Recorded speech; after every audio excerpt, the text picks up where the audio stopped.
오늘 말씀은 로마서 15장 22절로 33절 말씀입니다. 그러므로 또한 내가 너에게 가려 하던 것이 여러 번 막혔더니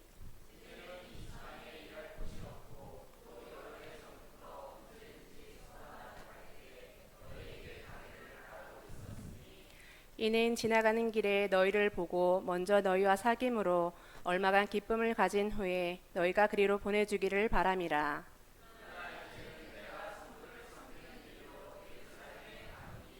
이는 마게도냐와 아가야 사람들이 예루살렘 성도 중 가난한 자들을 위하여 기쁘게 얼마를 연보하였음이라.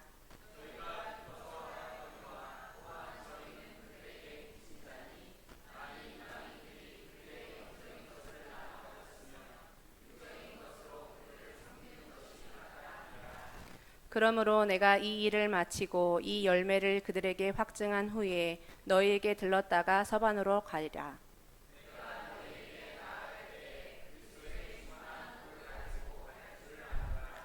형제들아, 내가 우리 주 그리스도와 성령의 사랑으로 말미암아 너희를 권하노니 너희 기도에 나와 힘을 같이하여 나를 위하여 하나님께 빌어.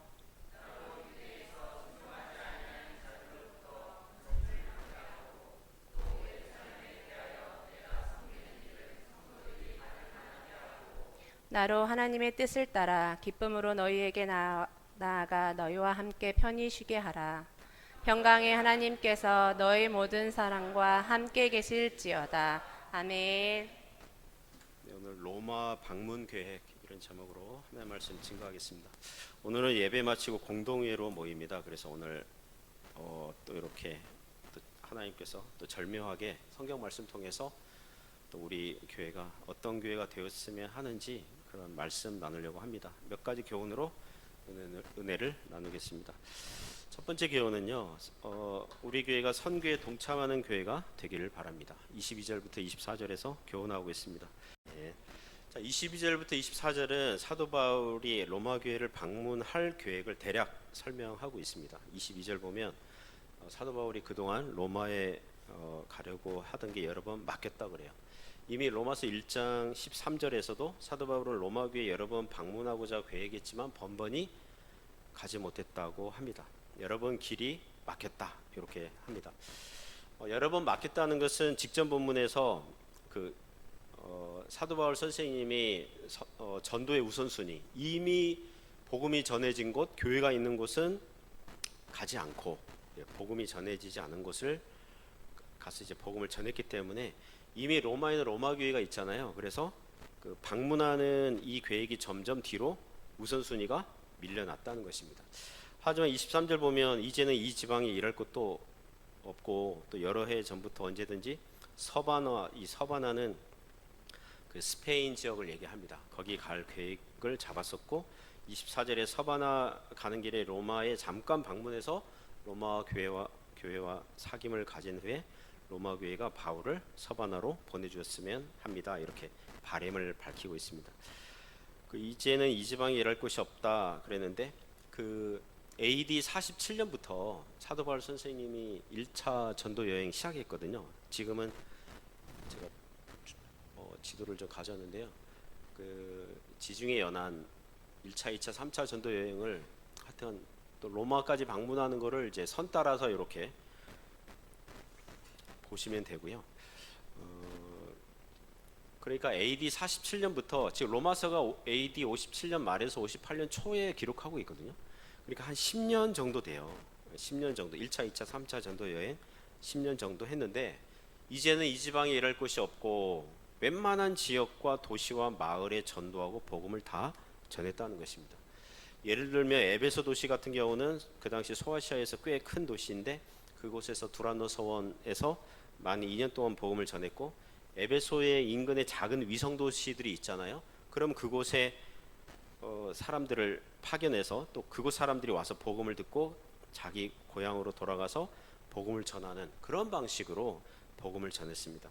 사도 바울이 작은 마을들도 샅샅이 다니면서 복음을 전해서 더 이상 이곳에 일할 곳이 없다 그 뜻이 아니라 대도시 꽤 큰 도시 중심으로 복음을 전하면 그 도시 중심으로 회심한 자들이 그 주변에 나아가서 복음을 전하는 그런 방식으로 복음을 전했는데, 그런 면에서 이 지방에서 일할 곳이 없을 정도로 복음을 편만하게 전하였다는 것입니다. 그러면 그 다음 전도 대상, 선교지가 어디입니까? 서바나예요. 서바나는 제가, 이거는 로마 제국 최고 전성기 시대에 AD 100년대 그인데요.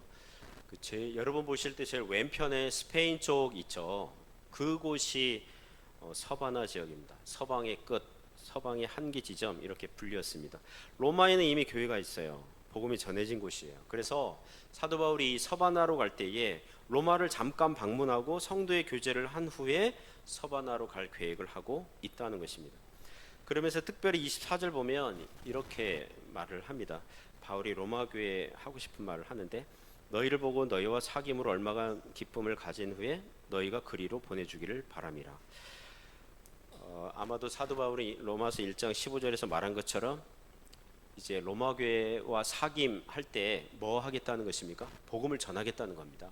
로마에 가서 그러니까 성경 사경회, 말씀 집회 이런 걸 하겠다는 거죠. 그리고 지금 로마서 편지를 먼저 보내고 있거든요. 그 말은 로마 교회 교인들이 로마서를 먼저 읽고 예습한 후에 사도 바울이 방문하면 로마서 읽다가 궁금한 거, 또 알고 싶은 거 이제 바울에게 질문하면 바울이 답변하고 하는 그런 성경 공부 시간도 가지려고 한 거죠. 자, 그런 다음에 무엇입니까? 그런 다음에 너희가 그리로 보내주기를 바랍니다. 그리로, 이게 어디예요? 그리로가 서바나죠. 서바나. 보내주기를 바람이라. 이 보내주다에 해당하는 헬라어 원어가 프로펜포란 단어인데요. 여행하는 사람에게 여행 경비, 동행자, 여행에 필요한 것들을 제공하다에 사용하는 단어라고 합니다.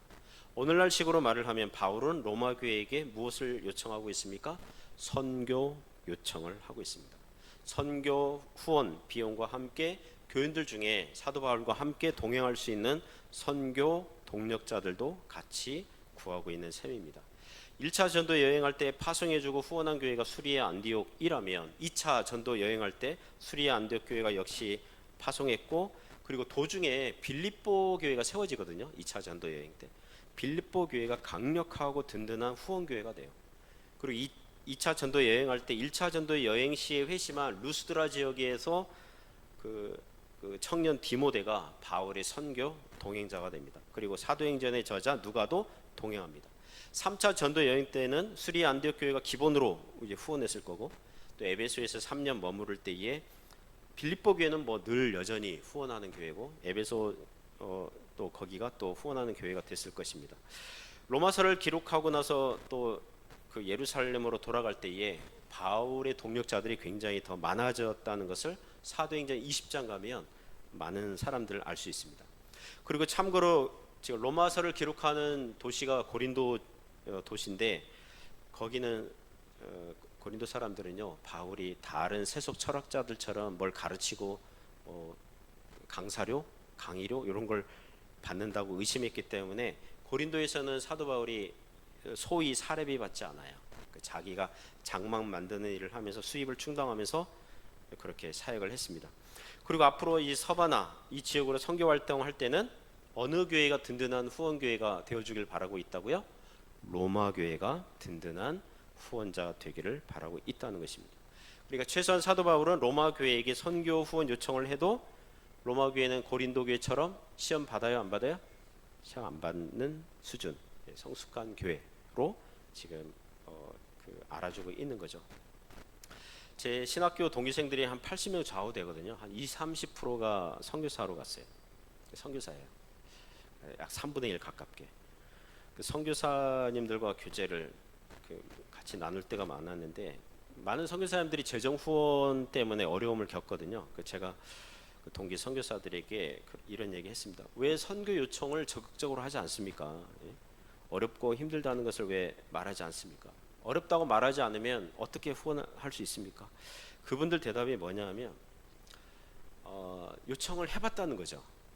그런데 번번이 거절을 당하니까 그분들 대답이 요청하기가 부담스럽다는 것입니다. 대충 눈치채고 후원해주면 좋은데 자기 입으로 먼저 말을 꺼내기가 어렵다는 거죠. 돈 얘기하면은 좀 구걸하는 것 같잖아요. 후원받는 입장이면 자기가 갑과 을에서 무엇입니까? 을이 되는 기분 들거든요.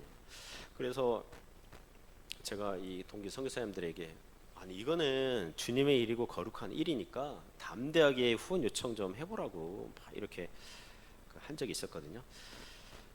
제가 선교사님들 심정을 조금 이해하게 된 그런 사건이 있었습니다. 우리 교회에서 수년 전에 지금 개인 후원 그 요청을 이제 좀 늘리자 이래가지고 제가 몇몇 교인들에게 개인적으로 부탁한 적이 있었습니다. 어떤 교회는 기쁘게 응했어요. 그런데 어떤 교회는 시험 들어요. 목사님이 돈 얘기한다고 자기 가정은 전혀 선교사 후원할 생각이 없는데 막 하라고 막 부담 준다고. 또 어떤 교회는 그렇게 말하더라고요. 목사님 요새 선교사님들 중에서 가짜 선교사님들이 많아요. 뭐 이러면서 뭐 그렇게 반문하는 교인도 있고. 그래서 우리 교회가 후원하는 선교사님들의 신분과 사역이 확실합니다. 이렇게 구구절절하게 변호를 한 적이 있었습니다. 그리고는 후원 안 하고.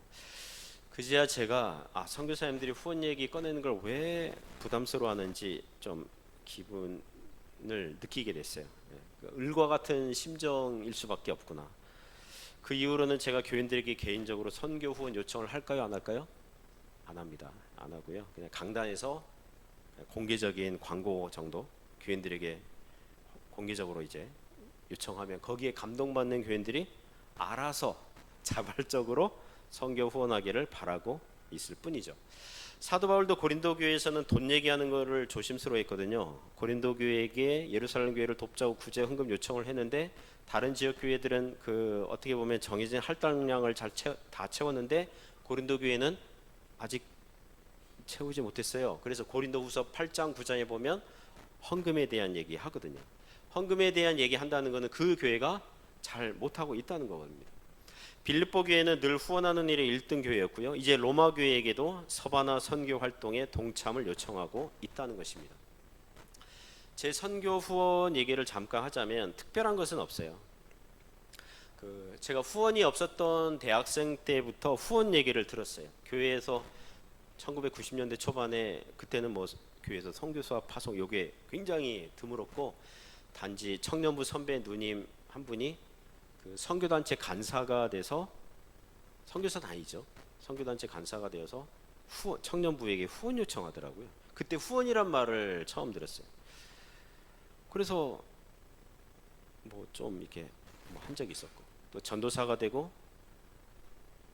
제가 전도사 첫 시작을 40만 원부터 시작했거든요. 제 일반 대학 졸업생들은 동기생들은 그때 그 신문에 나온 게 첫 월급이 128만 원 뭐 이럴 때 저는 40만 원 받고 시작했는데 그때도 11조 떼고 또 성교원금도 11조 같이 이렇게 띄고 제 아내가 신혼초 그 가계부 작성하다가 몇 달 내리 마이너스 되잖아요.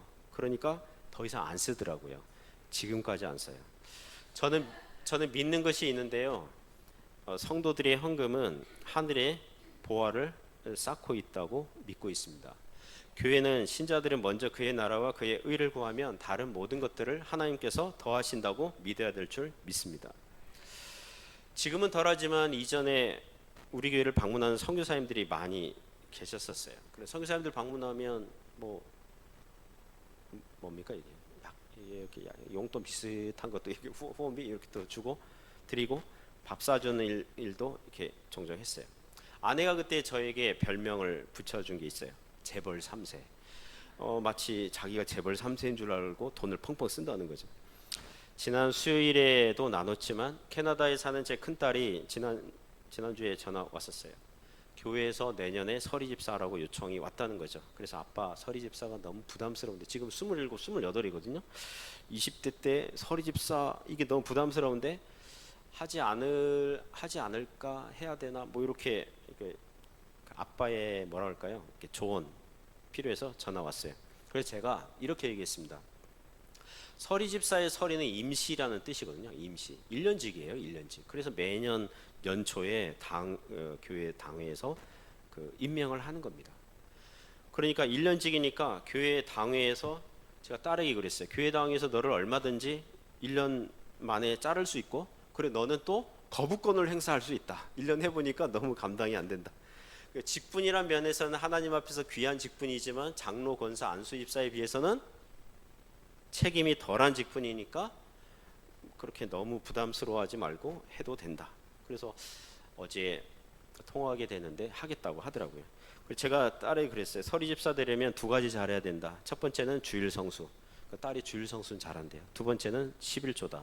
그러니까 11조는 잘 못하고 있대요. 제가 통화하면서 등잔 밑이 어둡구나. 목사 딸이 11조를 안 해? 이러면서 지난번 결혼식 때 한 10분의 1 정도를 감사헌금으로 우리 교회에 이렇게 한 적이 있었거든요. 그러니까 11조를 잘하는 줄 알았는데 잘 못하고 있다고 하더라고요. 그래서 제가 이렇게 얘기했습니다. 11조는 하나님 거다. 하나님 거. 네가 사용할 게 네 인생에 11조는 없다. 그러니까 네가 사용할 그 10분의 1 그거 없다. 그건 무조건 하나님 거고 10분의 9로 생활해라. 뭐 이렇게 전화한 적이 있었습니다. 저는 11조가 하늘의 보화를 쌓는 거라고 믿습니다. 왜냐하면 교회가 그 재정으로 여러 가지 선한 사역을 하고 있기 때문에 그런 것입니다. 이 재정을 하나님께 드리는 훈련이 잘된 신자는 선교 동참도 하고요, 후원도 하고요, 신앙의 우선순위도 잘 세우게 되는 것입니다. 주일 성수와 11조와 성경 공부와 봉사 생활이 서로 은혜롭게 서로 톱니바퀴 맞아 돌아가듯 그렇게 가는 거죠. 그래서 우리 교회가 선교 동참하고 후원하는 교회가 될 수 있기를 바랍니다. 높아심에서 말씀드리지만 하고 싶은데 못 할 수 있잖아요. 그죠? 그러니까 일부러 안 하는 게 아니라 아니 뭐 이익이 있어야 뭔가 이렇게 월급 받는 직장이라면 가능한데 사업하는데 이익이 안 날 수 있잖아요. 하고 싶은데 이익이 안 날 수 있잖아요. 그죠?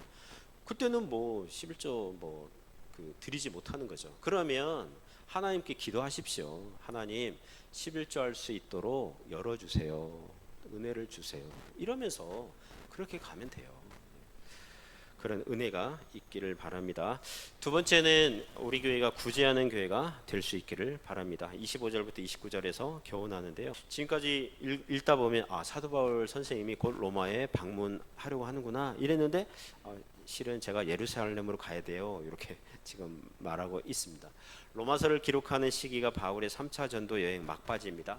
로마서를 기록하는 장소가 고린도 지역이에요. 제가 지도를 저기 3차 전도 여행 그 코스인데요. 저 고린도 있죠? 지도에는 나오지 않지만 왼편에 어떤 나라가 있습니까? 이태리, 로마가 있습니다. 그러니까 배 타고 가면 가까워요. 예루살렘 갔다가 가려면 멀잖아요. 그냥 고린도에서 로마서를 기록할 때 그때 로마로 건너갈 수 있어요. 그런데 예루살렘에 가야 할 이유가 있어요. 25절 보면 내가 성도를 섬기는 일로 예루살렘으로 가야 됩니다. 그 26절 보면 구체적인 일이 나오죠. 26절 보면 무엇입니까? 26절 보면 이는 마게도냐는 마게도냐에 있는 교회들이 빌립보 교회, 데살로니가 교회, 베레아 교회, 그리고 아가야는 고린도 교회, 갱그레아 교회, 아덴 교회들이 있습니다. 그 교회들로부터 예루살렘 성도 중 가난한 자들을 위하여 기쁘게 얼마를 연보하였습니다. 그러니까 구제헌금을 모은 거예요. 마게도냐 아가야 지역에 있는 교회들로부터 구제헌금을 상당히 모은 것입니다. 그래서 사도 바울 선생님이 로마로 지금 갈 수 없고 예루살렘으로 가야 되는 거예요. 지금 이런 이야기를 왜 밝히고 있어요? 지금 제가 당장 로마로 가지 못한 이유를 밝히고 있고, 그리고 로마 교회에게 뭐 어떤 일을 하기를 원하는 겁니까? 구제하라고요. 구제하라고. 왜 꼭 구제헌금 해야 됩니까? 27절 보시면 저희가 기뻐서 하였거니와 자발적으로 했다는 거죠. 또 저희는 그들에게 어떤 자예요? 빚진 자니. 그러니까 자발적인 동시에 빚을 갚아야 하듯 해야 할 의무를 하는 것입니다. 사랑하는 성도 여러분, 헌금을 자발적으로 하시기 바랍니다. 그리고 또한 은혜로운 성격에 갚아야 할 빚과 같은 의무로 여기시기 바랍니다. 헌금에는 영적인 은혜를 받았으니 육적인 것으로 섬기는 원리가 작동이 되는 것입니다. 재물을요 가지고 있어도 복이지만 나누면 더 복이 되는 줄 믿습니다. 지난주에 제 아내가 한글학교 한 달 가르친 페이를 타고 왔더라고요. 여보 한글학교 페이 받았어요 이러면서 제가 액수를 굳이 밝히진 않겠지만 2천 위안 좌우로 알고 있습니다. 그 제가 아내에게 종종 그럽니다. 당신은 고액 알바를 하고 있다. 그러니까 열심히 해라. 그리고 평소 아내가 그 운동화가 낡았거든요. 신고 있던 운동화가 낡아서 이번에 그 페이를 받아서 화마오 가가지고 신발 가게 가서 운동화를 샀습니다. 요새 그거 신고 다닙니다. 그저께는 미장원 가가지고 뿌리 염색까지 머리를 했습니다. 6개월 만에 했다는 거예요. 여자 미장원 비싸. 비싼데 한글학교 교감으로 섬기는 정권사님이 그랬다는 거예요. 제 아내가 신고 다니는 새 운동화 보면서 마음이 기쁘다, 뿌듯하다, 뭐 그랬다고 얘기하더라고요. 왜냐하면 한글학교에서 주는 페이로 뭔가 살림을 장만하고 있잖아요. 예. 그 무엇입니까? 풍성한 삶이죠. 풍성한 복이죠. 충만한 복이죠. 수고한 삭슬 받는 것도 은혜지만 일할 수 있는 것도 은혜인 줄 믿습니다. 신자들이 이웃을 윤택하게 하면 하나님께서 신자들로 계속 윤택하게 하셔서 이웃을 섬기도록 하십니다. 이웃을 부요하게 하는 사람을 하나님께서 그 사람을 부요하게 하셔서 계속 이웃을 섬길 수 있도록 하시는 것입니다. 이웃을 돕는 사람을 계속 도울 수 있도록 하나님께서 도우시고 공급하시는 것입니다. 그러한 일에 또 부지런함을 나타내는 저희 교회가 되기를 주님의 이름으로 축복합니다. 세 번째 교훈은 기도하는 교회가 되어야 한다는 것입니다. 30절부터 33절에서 교훈하고 있습니다. 사도 바울은 로마 교회에게 기도 부탁하고 있습니다. 30절 후반절 보시면 너희 기도에 나와 힘을 같이 하여 나를 위하여 하나님께 빌어달라. 힘을 같이 하여 씨름하듯 기도해달라. 기도에 힘써달라 부탁하고 있죠. 기도 제목 세 가지 합니다. 기도 제목 세 가지 부탁합니다. 첫 번째는 31절에 나로 유대에서 순종하지 아니하는 자들로부터 뭐하도록요? 건짐을 받게 해달라고. 바울은 3차 전도 여행까지 하면서 유대인들의 반대를 심하게 받았는데 이제는 이방 지역에 사는 유대인들이요 바울을 모르는 자들이 없어요. 이제 오순절 명절에 맞추어서 예루살렘으로 이제 가려고 합니다. 오순절에 당시 전 세계에 흩어져 있던 유대인들이 예루살렘에 모이기 때문에 전도하기 좋은 기회거든요. 그리고 동시에 바울을 향한 유대인들의 증오심이 점점 차올라 가지고 이번에 예루살렘에 가면 어떤 일을 당할지 몰라요. 실제적으로 집단 폭행 당해요. 감옥에 갇혀요. 그리고 바울을 죽이기 전까지는 금식하면서 맹세하던 자들이 40명 넘게 될 거예요. 바울을 죽이려는 암살 대원만 40명 넘는다고요. 바울은 어느 정도 고난 받을 걸 예상하고 있어요. 유대에서 순종하지 아니하는 자들이 어떻게 해서든 바울을 해하려고 할 텐데 하나님께서 구해 주시기를 기도 부탁하고 있어요. 여러분, 이 기도는 응답받았습니까? 응답받지 못했습니까? yes and no죠. 네 그리고 아니오죠. 아니요 그리고 네죠. 바울은 집단 폭행 당해요. 감옥에 2년이나 갇힐 거예요. 유대인들은 로마 총독들을 구워 삶아가지고 바울을 죽이고자 막 시도를 합니다. 그러니까 어려움을 당했잖아요. 그러면서는 아니오죠. 하지만 네이기도 하죠. 하나님께서는 어쨌든 바울을 유대인들이 집단 폭행해서 죽기 전에 로마 천부장 통해서 구출해 주셨어요. 40명 넘는 암살대원의 시도로부터 야밤에 로마 군인들의 보호를 받으면서 안전한 곳으로 피신했고 감옥에 2년 동안 갇혔지만 나중에 로마 황제에게 그 대법원 재판 그 상소를 해가지고 유다를 탈출할 수 있었던 면에서는 하나님께서 예스로 응답하셨습니다. 두 번째 기도 제목은 31절 후반절에 또 예루살렘에 대하여 내가 섬기는 일을 성도들이 받을만하게 하고. 여러분 구제헌금 많이 모았는데 예루살렘 교회 전달하려고 했는데 예루살렘 교회가 받지 않을 가능성도 있다는 거잖아요.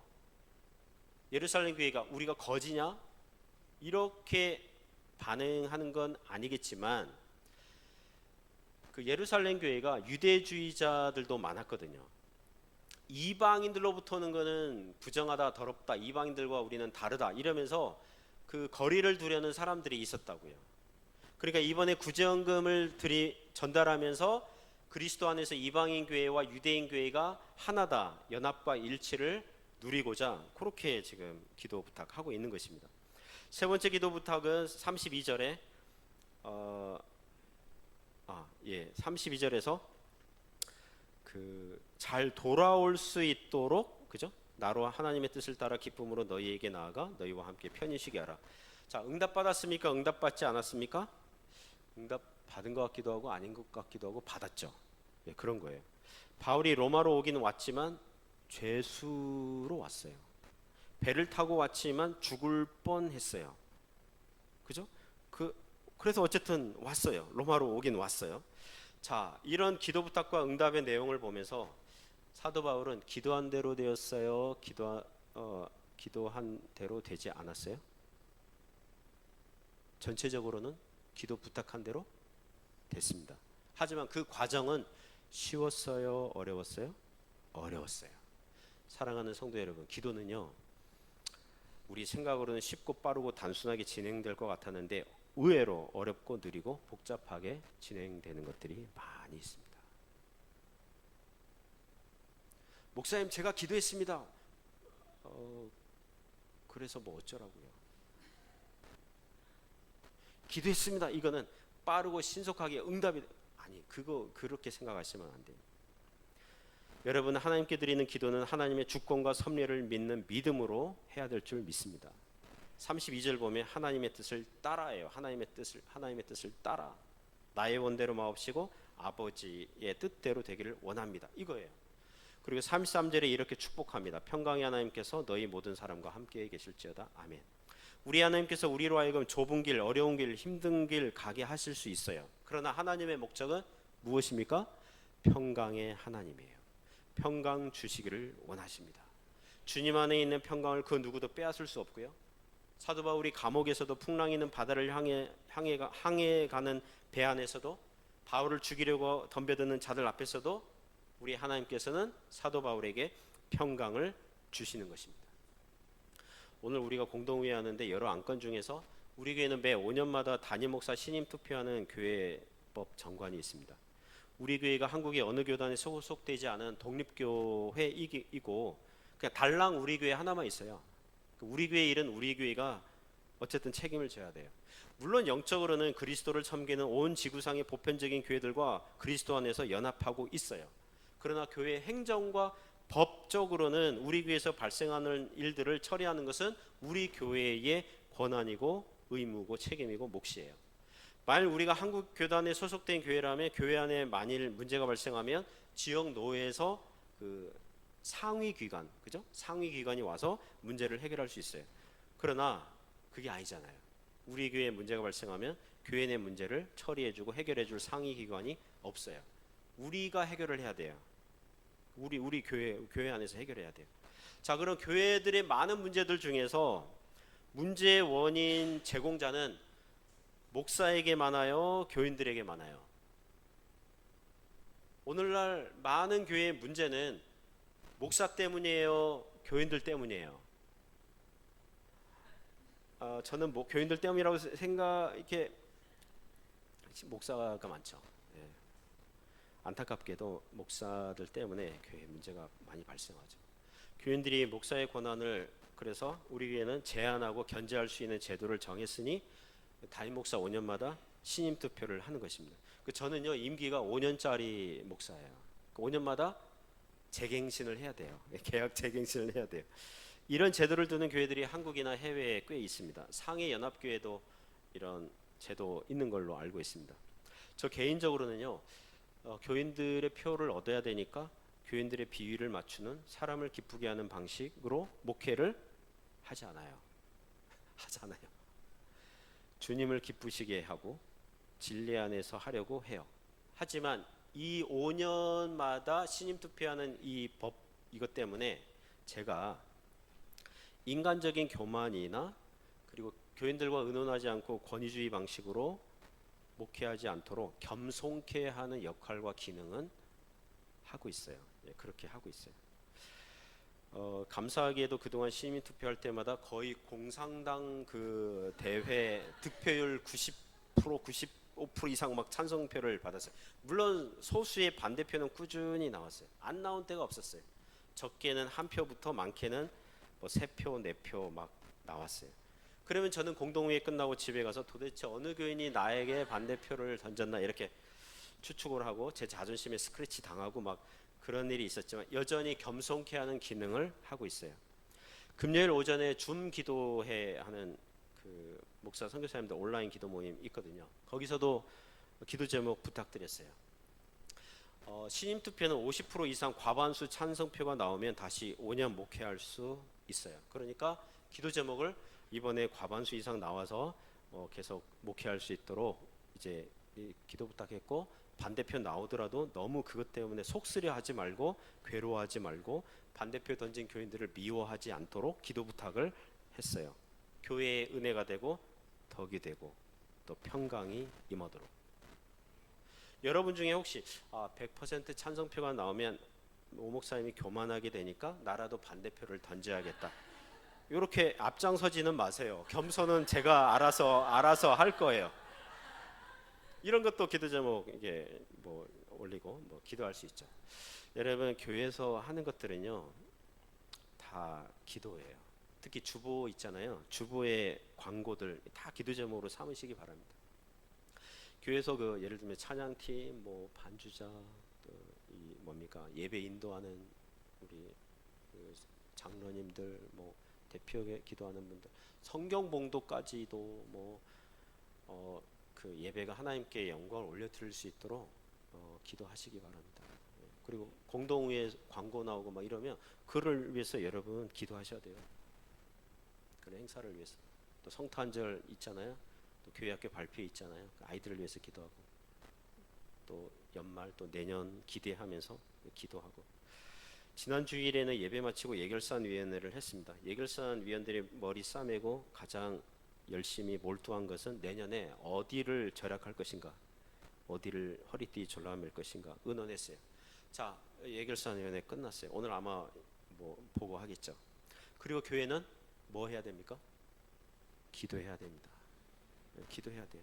평강의 하나님께서 우리에게 평강을 주시도록, 교회가 순적한 길을 가도록, 적절하게 하나님께서 형통할 수 있도록, 하나님의 뜻을 따라 믿음이 좋아지도록 기도할 수 있기를 바랍니다. 올해도 감사하게 잘 지내왔는데 내년에 어떡하죠? 내년에 어떡할까요? 전능하신 하나님께, 평강의 하나님께, 주권과 섭리로 우리를 다스리시고 함께 하시는 하나님께 기도하시면 됩니다. 우리는 그것 외에는 방법이 없습니다. 우리를 겸손케 하는 여러 가지 인생의 사건들이 있거든요. 우리를 겸손케 하는 여러 가지 사건들이 있는데 그때마다 무엇입니까? 나는 하나님의 은혜가 아니면 안 되는구나. 나는 기도할 수밖에 없구나. 기도하지 않고는 한시도 살아갈 수 없는 인생이구나. 경건한 자는 기회를 타서 주께 기도할지라 말씀하고 있잖아요. 기도함으로 큰 은혜를 받으시기 바랍니다. 말씀을 마칩니다. 선교에 동참하는 교회, 또 이웃을 구제하는 교회, 그리고 기도하는 교회가 되시기를 주님의 이름으로 축복합니다.